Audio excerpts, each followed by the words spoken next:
পৰ্বতজোৰাত এগৰাকী মহিলাৰ ডিঙি কটা অৱস্থাত মৃতদেহ উদ্ধাৰ। নিজ ঘৰৰ কোঠাত উদ্ধাৰ হৈছে মৃতদেহটো। পৰ্বতজোৰা বগৰীবাৰী আৰক্ষী থানাৰ অন্তৰ্গত গাম্বাৰী বিল দ্বিতীয় খণ্ড গাঁৱত এই ঘটনা সংঘটিত হৈছে।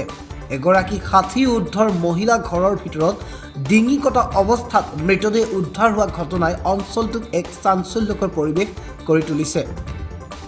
আৰু মৃতদেহটোক কেন্দ্ৰ কৰি বিভিন্ন দল সংগঠনৰ প্ৰতিক্ৰিয়াও দেখা গৈছে। মৃত মহিলাগৰাকীৰ নাম বাহা হেমব্ৰম।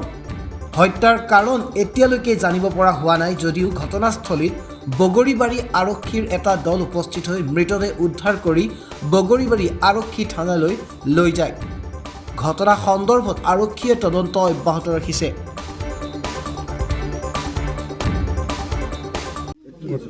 ঘটনাটা আমাকে 11টার সময় খবর দিছে, কই এই বুড়িটা কিবাং কাটি টুকরা করে দিছে এগুলা। খালি এটা খবর আমি পাইছি। এটা জায়গাটার নাম গামারি বিল। হ্যাঁ, এটা ঘর। মানুষজনের নামটা ওই যে একটা হপনা, ওই বেটা সাবাটা হপনা সরেন, আর বুড়িটা লক্ষ্মী হেমব্রম। বুড়িজনের বয়সটা 70 সাইডে হবে না, ওইটাও গন্ধ, ওইটাও পাই নাই। ইয়েটাও কোনো ইয়ে নাই, অনুরোধ সন্দেহ হয় পাই নাই ওইটাও।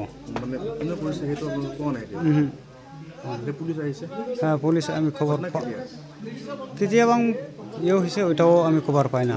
রাত্রে ঘরতে, হ্যাঁ, মানুষ খালি দুইজনে বুড়ি, খালি দুইজনে বুড়ি।